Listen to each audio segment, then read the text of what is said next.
오늘 어떤 행진입니까? 라는 제목으로 하나님 말씀 전하도록 하겠습니다. 제가 과거에 잠깐 학원에서 근무하고 있었을 때 중학생 학생들이 하는 대화의 내용을 옆에서 들은 적이 있습니다. 이 친구들이 무슨 대화를 하는지 제가 이렇게 들어보니까요, 중학생 친구들이 야, 나중에 너 아들 나면 이름 뭐라고 지을 거야? 딸 나면 이름 뭐라고 지을 거야? 이런 얘기를 하고 있더라고요. 제가 너무 귀여워서 이렇게 옆에서 들으면서 막 웃었던 적이 있습니다. 우리가 그 신학교에 가면요, 전도사님들 사이에 빠지지 않는 대화의 주제가 있습니다. 그 대화의 주제가 뭐냐면은 나중에 너네 교회 이름 뭐라고 지을 거야? 이런 대화의 주제를 꼭 합니다. 전국 신학생들의 공통인 것 같아요. 그래서 이미 마음만으로는 다 교회 개척하고 담임 목사님이 되셨어요. 기도를 하라고 이렇게 모였는데 그런 대화를 했던 적이 있습니다. 어린아이들도 나중에 자녀들의 이름 벌써부터 머릿속으로 이제 붙여보고요. 또 뭐 신학교에서도 교회 이름을 붙여보기도 하고요. 우리가 하다못해 요즘은 사람들이 자동차를 사더라도 자동차에도 이름을 붙이는 사람들도 있습니다. 애완동물에게도 이름을 붙이기도 하고요. 심지어 우리가 이메일 주소를 하나 만들더라도 이 이메일 장명을 해야 돼요. 하루 종일 걸리시는 분들도 있어요. 우린 이렇게 늘상 살아가면서 어떤 이름을 짓고 장명을 하면서 그렇게 긴밀하게 항상 이름을 짓는 존재로 살아가는 것이 우리 인간입니다. 창세기 1장에 아담을 살펴보니까요, 아담이 맨 처음 했던 사역이 이름을 붙이는 사역이었어요. 하나님이 주셨던 자매 하와의 이름을 붙이기도 하고요, 동물과 식물의 이름을 붙이는 모습을 보고 하나님께서 흐뭇하게 바라보시는 이런 장면이 묘사가 됩니다. 우리 조상 아담도 이렇게 이름을 붙이는 그런 창조적인 활동을 했다는 것이죠. 우리 사람은 왜 이렇게 이름을 붙이는 사람과 뗄래야 뗄 수 없이 이름을 붙이면서 살아갈까요? 그 이유는 바로 우리 하나님께서 이름을 붙이시는 분이기 때문입니다. 장명의 대가이신 거예요. 우리 아버지 하나님께서 이름을 잘 붙이시는 분이기 때문에 그 DNA를 받고 태어난 우리들도 그 모습을 닮아서 늘상 이름을 붙이면서 살아간다는 것이죠. 성경 말씀에 보면 하나님은 사람들의 이름을 모태로부터 택정하시고 지으시면서 그 이름대로 역사해 주실 때가 상당히 많습니다. 오늘 우리가 주목해야 할 것이 있는데, 오늘 본문 여호수아서 본문에 이스라엘 백성과 함께하고 있는 지도자의 이름을 주목해야 합니다. 오늘 이스라엘 백성과 함께하고 있는 이 지도자의 이름은 여호수아라는 이름입니다.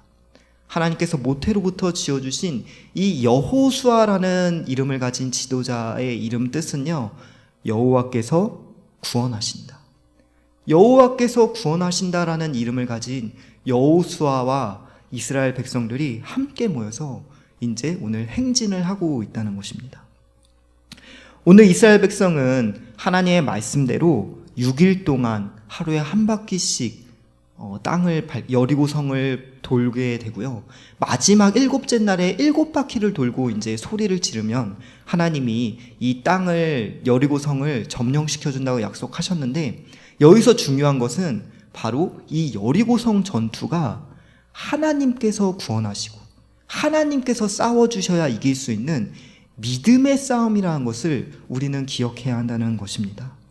그 극도의 상징으로 하나님께서는 이스라엘 백성에게 여호수아라는 이름을 가진 지도자를 보내주셔서 이 싸움은 사람의 칼이나 창이나 어떤 스펙에 달린 전쟁이 아니라 전적으로 하나님이 구원해 주셔야 승리할 수 있는 싸움이다 라는 것을 그들은 기억해야 되겠고, 저희도 오늘 본문을 통해 알 수 있다는 것입니다. 이 여호수아라는 이름은요, 신약 성경에 와서 보니까 여호수아, 예슈아, 예수 똑같은 이름입니다. 우리가 믿고 있는 예수님의 이름 뜻은요, 여호와께서 구원하신다. 우리가 살아갈 때 우리도 7바퀴를 도는 것처럼 일주일의 삶을 살아갑니다. 그런데 우리에게 중요한 것은 이스라엘 백성이 그랬던 것처럼 우리 인생은 나의 칼이나 나의 창이나 나의 스펙에 달린 것이 아니라 하나님이 전적으로 구원해 주셔야, 하나님이 전적으로 함께 하셔서 도와주셔야 승리할 수 있는 믿음의 싸움이라는 사실을 우리는 반드시 기억해야 합니다. 아무리 강조해도 지나지 않는 것이 믿음입니다. 오늘 이스라엘 백성이 행진을 하는데요, 이 행진은 전적으로 믿음의 행진이에요.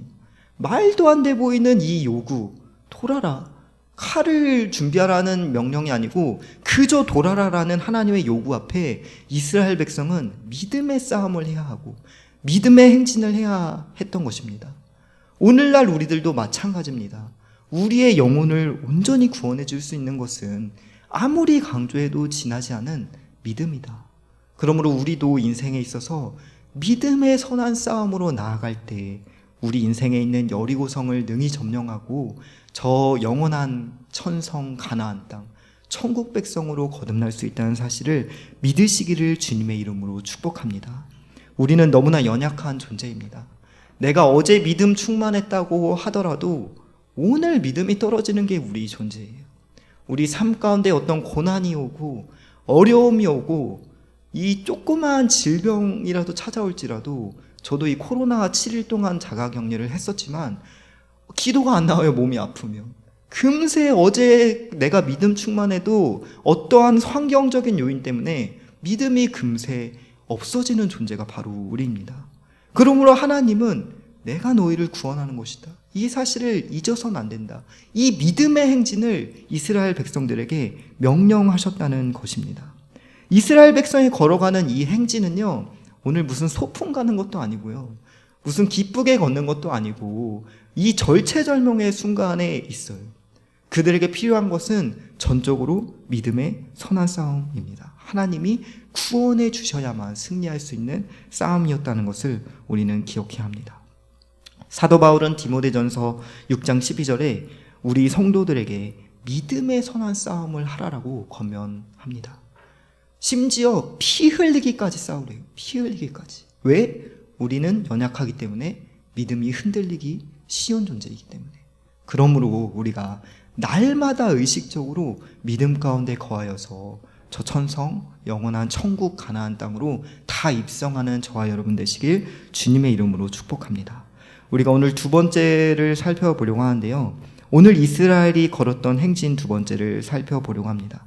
서두에 이름에 대해서 제가 간단히 이야기를 했어요. 여호수아라는 이름, 그리고 이것이 신약성에 와서 예슈아, 예수님의 이름, 하나님이 구원하신다라는 이름이라고 서두에 잠깐 소개를 했는데요, 하나님은 왜 하필 이름을 이렇게 끝내주게 지으시면서 그렇게 역사하시는 것을 즐겨 하셨을까요? 성경 가운데. 그것은 무엇이냐면, 이름에는 중요한 특징이 있는데, 이름은 어떤 특징을 가지고 있냐면 부르는 특징을 가지고 있습니다. 성씨가 개똥아, 누구누구야 부르듯이 이 이름에는요, 누군가를 부른다는 특징이 있어요. 우리가 예수님의 이름을 믿는다는 것은 곧 예수님께 부르짖고 기도한다라는 것까지 우리는 분명히 기억해야 합니다. 그러므로 요한복음 1장 12절엔 이런 말씀이 있습니다. 영접하는 자 곧 그 이름을 믿는 자들에게는 하나님의 자녀가 되는 권세를 주셨으니 아멘. 영접하는 자 곧 그분을 믿는 자들에게는 이 아니에요. 영접하는 자 곧 그 이름을 믿는 자들에게는, 이렇게 이름을 강조하면서 우리가 하나님께 부르짖고 기도를 통해 자녀됨의 권세를 받기를 하나님은 원하신다는 것을 우리는 기억해야 합니다. 오늘 본문 우리가 읽어보진 않았지만 6장 5절 말씀에 보면은 이렇게 말씀해요. 6장 5절, 제사장들이 양각 나팔을 길게 불어 그 나팔 소리가 너희에게 들릴 때에는 백성이 다 큰 소리로 외쳐 부를 것이라. 아멘. 이 이스라엘 백성이 오늘 행진을 할 때 마지막 날 해야 될 것은 무엇이었냐면은 부르짖어야 되는 거예요. 부르짖어라. 그동안 이 쌓아왔던 이 기도의 심령을 한꺼번에 터뜨린다는 것이죠. 여러분, 우리가 기도할 때 하나님께서는 여리고성을 무너뜨려 주시고요, 요한복음 1장 12절 말씀처럼 자녀됨의 권세를 주시고요, 또 사도행전 3장 6절에는 이런 말씀이 있습니다. 내게 은과 금은 없거니와 나사렛 예수 그리스도의 이름으로 명하노니 일어나 걸으라. 아멘. 우리가 예수 그리스도의 이름으로 기도할 때 병고침의 권세도 우리에게 주어진다는 사실을 기억해야 합니다. 그래서 여기 있는 한 사람 빠짐없이 아마 모든 분이 기도하실 때 마지막에 어떻게 기도하시죠? 예수님의 이름으로 기도드립니다. 아멘. 이게 우연이 아니라는 것이죠. 하나님이 이름을 강조하셨다? 우리에게 그 이름을 주셨다는 것은 우리에게 기도하라고 주셨다는 사실을 우리는 기억해야 합니다. 오늘 이스라엘 백성이 7일 동안 걸었던 이 행진은요, 믿음의 행진이기도 하지만 동시에 기도의 행진이었다는 것이죠. 기도가 절로 나오는 행진이었습니다. 목숨이 위태위태하는 그런 상황 가운데 누가 시키지 않아도 기도가 절로 나오는 기도의 행진이었다. 이 사실을 기억해야 합니다. 제가 군대에 있을 때의 일입니다. 군대에는 유격훈련과 혹한기 훈련이 있어요. 제가 유격훈련을 하루 앞두고 유격훈련에 들어가면 이제 집에 안부 전화를 못 하기 때문에 그 훈련 전날 저희 어머니께 제가 전화를 했어요. 그래서 이제 제가 일주일 동안 연락 못 드리니까 잘 이렇게 걱정하지 마시라고 안부 전화를 드렸습니다. 그런데 그날따라 어머니 목소리가 이상하신 거예요. 그래서 무슨 일 있냐고 여쭤보시니까 하필 그 전전날에 어머니가 몸이 좀 안 좋으셔서 쓰러지셨다고 제가 계속 여쭤보니까 이렇게 말씀해 주시더라고요. 몸이 원체 약하세요. 그래서 제가 그거를 하필 훈련 전날 들어서 어머니도 말씀 안 하시려고 했는데 제가 목소리가 이상하니까 계속 여쭤봐서 이렇게 말씀을 해주신 적이 있습니다. 제가 이제 다음날 유격 훈련을 가는데 보통 이런 훈련은요 한 18시간을 행군을 해요. 훈련장까지 걸어갑니다. 군장을 메고. 제 과장을 조금 보태서 18시간 동안 그 모든 행군은요 기도의 행군이었어요. 누가 시키지도 않았는데 그냥 한 걸음 한 걸음 걸어갈 때마다 이 걱정이 되고 근심이 되니까 그 걸음걸음마다 기도가 절로 나왔다는 것이죠.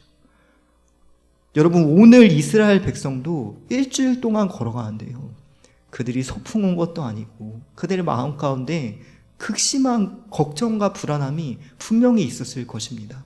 그러므로 그들 마음 가운데는 분명한 기도가 있었다. 누가 시키지 않아도 이들의 행진은 기도의 행진이라고 요약할 수 있더라 라는 것을 우리는 기억해야 합니다. 그러므로 오늘 이스라엘 백성이 했던 행진은 믿음의 행진이자 기도의 행진이었다. 이 사실을 우리는 기억해야 합니다. 마지막으로 하나 더 볼 텐데요, 오늘 이스라엘 백성이 행진하는 이 구조를 우리가 살펴볼 필요가 있습니다. 우리가 오늘 좀 말씀을 보도록 하겠는데요, 읽진 않았지만 여호수아서 5장 14절 말씀 보면은, 여호수아서 5장 14절 말씀은 이런 말씀이 있습니다. 그가 이르되 아니라 나는 여호와의 군대 대장으로 지금 왔느니라 하는지라. 아멘. 여기까지 보겠습니다. 오늘 오늘 본문을 포함한 여호수아서 이 앞뒤 문맥을 보면요, 순서가 조금 중요합니다. 하나님께서 이제 5장 14절에 여호와의 군대 대장을 보내셔서 이스라엘 백성에게 보내시고요, 그리고 여호수아서 6장 8절 우리가 읽었던 본문엔 누가 등장하냐면요, 제사장 7이 등장합니다. 이 제사장 7은 양각 나팔 7을 잡은 제사장으로 소개가 됩니다. 양각 나팔은 쇼파르라는 이 나팔을 든 제사장인데요, 쉽게 얘기해서 정예 제사장이에요. 제사장 그룹 중에서도 조금 더 이 계급이, 굳이 계급으로 따지면 조금 더 서열이 높은 그런 쇼파르를 다루는 제사장, 하나님의 명령을 백성에게 하달하는 그런 정예 제사장들입니다. 그리고 9절 말씀 보면은 그 뒤를 따르는, 그 뒤 9절 말씀에 뒤따라 소개되는 사람들이 있는데요, 그 뒤따라 소개되는 사람들은 바로 한번 9절 볼게요. 그 무장한 자들은 나팔 부는 제사장들 앞에서 행진하며 후구는 그의 뒤를 따르고 제사장들은 나팔을 불며 행진하더라. 아멘. 우리가 8절 말씀 후반절도 다시 보면은 나팔을 불고 여호와의 연약궤는 그 뒤를 따르며, 이런 말씀이 있습니다. 그러니까 쇼파르를 든 정예 제사장이 그 다음으로 소개가 되었고요, 그 다음에 소개된 제사장들, 언약궤를 맨 굳이 말하면 중급 제사장이 소개가 되었고요. 그리고 9절 말씀 보면은 무장한 자들이 바로 뒷이어서 소개가 됩니다. 이 무장한 자들은 정예군이에요. 군대 중에서도 가장 서열이 높은 정예군. 그들이 나팔 부는 제사장들을 호위를 해요. 그리고 9절 말씀 후반부 보니까 이 정예군 말고 후군, 이 여호와의 궤 뒤를 따르는 후군이 소개가 되고 있습니다. 그리고 10절 말씀 보면 여호수아가 백성에게 명령하여 이르되라고 하면서 백성들이 그 뒤를 따르는 모습을 우리가 볼 수 있습니다.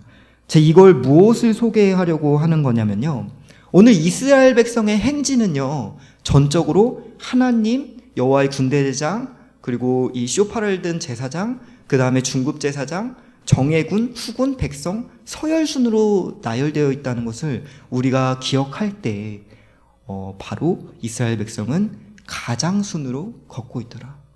그것이 신앙의 가장이 되었건 가정의 가장이 되었건 이스라엘 백성은 가장부터 중시되어서 오늘 걷고 있다는 것입니다. 우리가 특별히 가정의 달인데요, 우리가 항상 중요하게 여겨야 할 분들은 바로 가정의 가장이자 신앙의 가장입니다.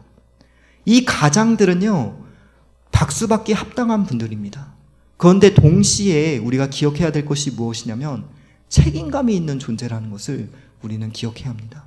오늘 이스라엘 백성이 가장순으로 걷고 있는데 만약에 앞에서부터 행군이 흐트러지게 되면은 뒤에 있는 어린아이들, 자녀들, 노약자들 다 어떻게 되죠? 다 그냥 흐트러지는 거예요. 행군을 아마 군대 갔다 오셨던 분들은 아시겠지만 행군을 할 때 뒷사람들은요, 앞사람 발꿈치만 보고 걷게 되어 있어요. 구조적으로 아무런 생각 안 하고 그냥 땅만 보면서 걷게 되어 있습니다. 전적으로 행군의 구조상 중요한 것은 앞에 가장, 지도자, 이런 지도자 라인이 잘 이 선두를 달려줘야 뒷사람들은 따라갈 수 있게 되더라라는 것을 기억할 때 우리는 신앙의 가장으로서, 또 교회의 어떤 직분자로서, 가정의 가장으로서 내가 먼저 인내해야 하더라. 내가 먼저 이 고난과 시련 앞에, 이 믿음의 행진 앞에 믿음을 먼저 포기하고 인내를 포기한다면은 내 뒤따라오는 나의 가정들, 나의 교회 구성원들은 무너질 수밖에 없다. 라는 사실을 우리는 분명히 기억해야 한다는 것입니다. 그러한 측면에서 보았을 때 오늘 이스라엘 백성은 어떤 행진을 하고 있냐면요, 인내의 행진을 하고 있는 거예요. 전적으로 가장이 먼저 앞장서는 인내의 행진. 어린아이에서부터 노년에 이르기까지, 제사장에 이르기까지 오늘 이 행진은요, 모두에게 사실은 고난이에요. 모두에게 시련이고 모두에게 불안한 상황입니다. 그렇다고 해서 내가 겁을 먹고 내가 그 자리를 비워버리면 나만 그냥 이곳에서 이탈되는 것이 아니라 내 가족 구성원들이 함께 이탈되더라라는 것을 우리는 기억해야 한다는 것입니다. 제가 제 이야기를 또 해서 죄송한데, 제가 이 어린 시절에 살았던 집이 있어요. 저희 집이 망하고 이제 빚더미에 몰렸을 때 오래 살았던 집이 있는데요, 그 집은 이 반지하 단칸방에서 어머니께서, 젊으신 이 과부가 되신 어머니께서 저와 누나를 이렇게 키우셨어요. 근데 그 집이 얼마나 허당이었는지, 이 대문이 이게 알루미늄인지 뭔지 몰라도 거의 뭐 깡통이었어요, 깡통. 그리고 벽도 두들겨 보면은 이게 텅텅 빈 벽이었고요. 창문 샤시도 제대로 안 돼 있어서 집 자체가 우풍이 굉장히 심했습니다. 보일러로 감당이 안 될 정도로 굉장히 추운 집에서 살았는데요, 그래도 저희가 빚이 많았기 때문에 그때 당시에는 그렇게 잘 버티면서 살아왔습니다. 그런데 저희 어머니께서 젊으신 나이에도 자녀들을 포기하지 않으시고 신앙을 버리지 아니하시고 저희 누나랑 저를 가장 집에서 따뜻한 곳에 누워주셨어요. 그리고 엄마는 제일 추운 곳에 이 현관문 앞에 그쪽에 가셔서 주무시는데, 우풍이 너무 세니까 여름에 썼던 이 선풍기에 담요를 덮어서요, 거기에 얼굴을 이렇게 집어넣으시고 우풍을 피하시면서 주무셨던 그런 모습을 제가 어린 시절에 줄곧 봐왔습니다. 그런데 이 집이 좁다 보니까 이 소리가 다 들리는데 밤마다 중얼중얼거리는 소리가 들려요. 화장실 가려고 하고 하면은 이렇게 밤마다 중얼중얼거리는 소리가 들려서 보면은 저희 어머니가 기도하고 계신 거예요. 제가 그 어머니의 버팀, 젊으신 지금 많이 연세도 안 되셨던 그 젊은 과부가 되신 어머니가 기도로 버텨주시고 인내로 버텨주셨기 때문에 사실은 제가 세상 속에 방황하지 않고 온전히 하나님을 믿고 하나님께 기도하는 법을 그때 배울 수가 있었어요. 제가 이 자리에서 큰 소리 뻥뻥 치면서 설교하고 이렇게 사역을 하더라도 제가 잘나서 그런 것이 아니라 그 당시 저희 신앙의 가정의 가장, 그렇게 가장이 버텨주었기 때문에 어린 자녀들은요, 그대로 따라갈 수밖에 없었다는 것이죠. 그대로 그냥 삶을 같이 인내하면서 하나님이 도와주실 때를 믿음으로 버틸 수 있었다는 것입니다. 사랑하는 여러분, 우리의 삶은 고난이 찾아올 수도 있고 어려움이 찾아올 수도 있습니다. 일주일의 이 고단한 삶, 7일 동안 행진하는 것처럼 일주일 하루하루 이 어려운 삶 가운데 여러분께서 버텨주신다면, 인내해 주신다면 여러분뿐만 아니라 여러분의 가정의 구성원, 또 교회의 구성원까지도 하나님의 축복의 때를 우리가 온전히 기다릴 수 있고 그 축복을 다 받고 우리 인생의 여리고성을 능히 점령할 수 있는 때가 온다는 사실을 믿으시기를 주님의 이름으로 축복합니다. 오늘 이스라엘 구조가 그랬다는 것입니다. 행진이 구조적으로 가장순으로 이렇게 뒤따라갔더라라는 것입니다. 말씀을 맺으려고 합니다. 오늘 이스라엘 백성은요, 7일 동안 행진을 합니다. 어쩌면 말도 안 돼 보이는 불안한 상황에서, 말도 안 돼 보이는 이런 어려운 하나님의 명령 앞에서 저들은 어떤 행진을 하였습니까? 믿음의 행진을 하였다. 그리고 두 번째, 저들은 기도의 행진을 하였습니다. 그리고 마지막으로 저들은 인내의 행진을 감당했습니다. 특별히 가장이 앞장선 인내의 행진을 했습니다. 우리 또한 우리들의 일주일을 믿음으로 걸어간다면, 기도로 걸어간다면, 어려움 가운데 인내로 버틴다면 우리 인생에 있는 여리고성이 무너지고 저 영원한 천성, 영원한 가나안 땅, 천국이 주어질 때가 반드시 온다는 사실을 믿으시기를 주님의 이름으로 축복합니다. 예수님께서 오늘 우리에게 말씀하십니다. 세상에선 너희가 환난을 당하나 담대하라. 내가 세상을 이기었노라. 아멘. 기도하겠습니다. 하나님 감사합니다. 우리가 주님을 온전히 믿고 주님을 사모하는 이 행진 가운데, 주님을 따라가는 거룩한 행진 가운데 믿음과 기도와 인내로 나아가길 원합니다. 신실함으로 응답하는 우리들의 인생길이 되어질 수 있도록 도와주시옵시고, 하나님의 은혜와 하나님의 살아계심에 반응하고 주님이 주시는 위로와 평강 속에서 잘 버텨나가는 복된 저희들 다 되어질 수 있도록 인도하여 주시옵소서. 그리하여 이제 코로나 바이러스가 지나가고 새롭게 돌파하는 신앙으로 우리 앞길에 있는 여리고 성들을 하나하나 정복할 수 있도록 도와주시고, 비전을 더하여 주시옵시고, 바른 신앙 안에서 모든 인생의 앞길 가운데 하나님의 구원을 충만히 누리며 기뻐할 수 있도록 은총을 베풀어 주시옵소서. 감사합니다. 예수님의 이름으로 기도드립니다. 아멘.